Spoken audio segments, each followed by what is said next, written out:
They call it the Assistance to Shelter Act, which will allow police to physically force people into shelters during inclement weather. Of course, we've never had a bylaw like this before. The first season of inclement weather in which it's enacted will be during the Winter Olympics. February, notoriously rough time to be on the streets of Vancouver. And all it takes is the police in the city determining that the weather's bad enough that you don't know what's good for you, and you don't have the right to decide not to be forced into a shelter with bed bugs and violence and the assorted problems there. So they can literally, police, force you into a shelter.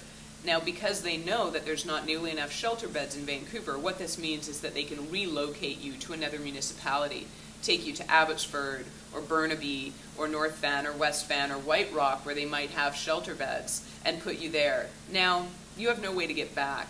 So if you're homeless and you're shipped off to Abbotsford, it's going to take you a long time to get back. That serves the police in this city's needs of cleaning up downtown.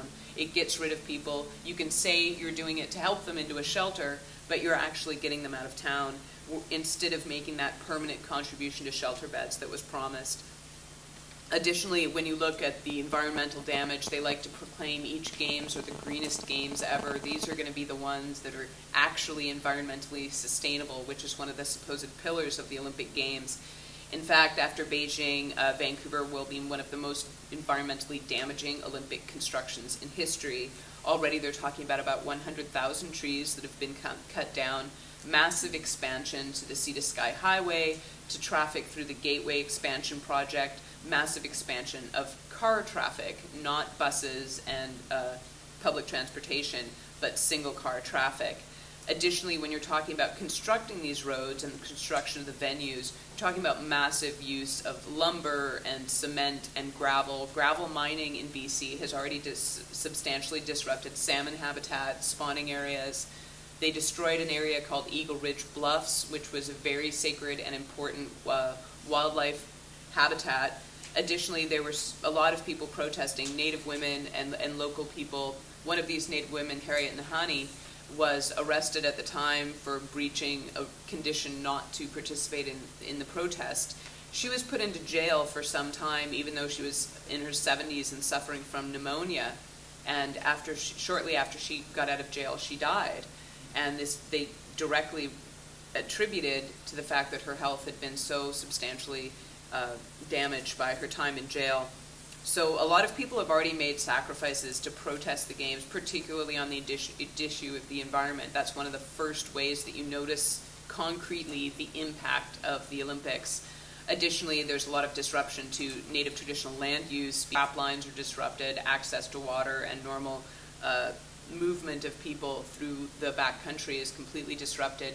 Additionally, one thing that goes along with the Olympics is there's all the assorted construction of buildings and venues and traffic expansion, but they also use the excuse of the Olympics to accelerate approval processes for other projects that actually have nothing to do with the Olympics. So they went around normal approval processes for infrastructure buildups related to oil, gas, and mining exploration, logging work, and tourism infrastructure. So not directly connected to the Olympics, but they use the excuse of the Olympics to push through these environmentally damaging projects that they could not have pushed through otherwise. And this infrastructure, obviously, especially the expanded car traffic, is something we're going to have to deal with forever. That's one of the legacies of the Olympics in BC. The Olympics are notorious for their bad impact on marginalized communities in particular. If you look at the history of places like Athens, Atlanta, and LA, they actually marginalize and isolate ethnic communities. There's Muslim communities in Athens that were literally fenced in with their own security zone and kept there. And the same situations in black communities in the States, where they were really isolated under heavy security and kept away from the media and kept away from even participating, much less protesting, in the Olympics. And that's something we notice as well with the way that they're treating the downtown east side, not just with the Assistance to Shelter Act, but they had what they called a civil city, which was a cleanup of the downtown east side over the few years leading up to the Olympics. And what this was basically was an over-ticketing campaign. So if you happen to be poor or living in the downtown east side, you would be ticketed for things like jaywalking, spitting, littering, or what they call street vending. Now that's what in any other neighborhood you would call a garage sale, where you take some of your extra stuff and you put it out for sale on the street or on your yard. And in the downtown east side, all of these bylaw offenses, which you would never get a ticket for in any other community in Vancouver, they were ticketing people, sometimes several tickets a day for each individual. These are often hundreds of dollars per ticket. So what you're doing is you're maxing out the fines that people in this community owe, and then, as is the history of previous Olympics, you can use those fines to round up these undesirable individuals and clear them out prior to the games. Additionally, they give out things like no-go zones or red zones, which mean if you're arrested in a certain area, they'll simply say, it doesn't matter if this is your community, if this is where your social services or your friends are, you're not allowed to come back to this part of the city until after the games. And that's something they've been doing quite a lot of as well. Additionally, there's been a lot of exploitation of the migrant labor being used to build the venues and do the traffic expansion. And if you look at the history of Vancouver and of the Canadian Olympics, this isn't unusual. If you look at Expo in 1986, they literally forcibly relocated hundreds of homeless people outside of Vancouver or to the other side of Vancouver from where Expo is being held. And since that's a much longer term event, they actually shut down low-income housing and hotels in order to turn them into tourist housing for the Expo Games. During the Montreal Games in 1976, which, by the way, they only recently paid off a few years ago, their 1976 Games in Montreal, they call the Olympics the Big O, O-W-E.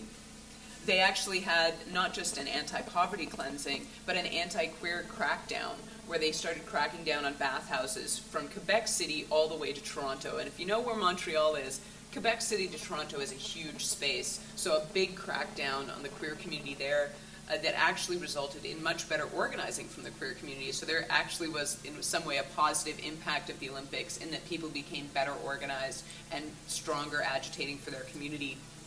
And when you look at marginalized communities globally, you're talking about 2.5 million people across the world that have been displaced due to the Olympics and Olympic construction. That's just the games since the 1980s. So that's a considerable amount of people forced to completely leave their homes, their livelihoods, their environment because of the games. The IOC itself, we are probably well aware of the history of corruption in the International Organizing Committee, definitely financially corrupt. They also have a history of using fascists in their leadership, not just Nazis and Nazi sympathizers, but people that were phalangists and worked for Franco's regime in Spain, people that saw the games and things like the torch relay as a way to bring the spirit of healthy Aryan youth across the country, which is one of the things that's so ironic about how people praise and stand behind the torch relay. This was not something traditional to the Greek Olympics. This is something the Nazis came up with for their games, and it was meant to bring the spirit of healthy, beautiful Aryan men running around with torches through Europe to inspire people and to encourage. Also the French fascists as well wanted to encourage French men to be healthy, and athletic excellence was seen as part of their Aryan duty. So there's a very disturbing history of not just corruption, but fascism as well, obviously of nationalism with the games. They talk a lot about the truce period during the games. Canada's called for an international truce, an end of violence during the games. However, Canada has said that they're not going to stop their bombardment and assaults in Afghanistan. So they want a visible truce. They want to be able to say that there's a truce. They don't want to actually stop killing people. Obviously, everywhere the Olympics goes, there's massive financial mismanagement and waste. Interestingly enough, people like Mitt Romney and even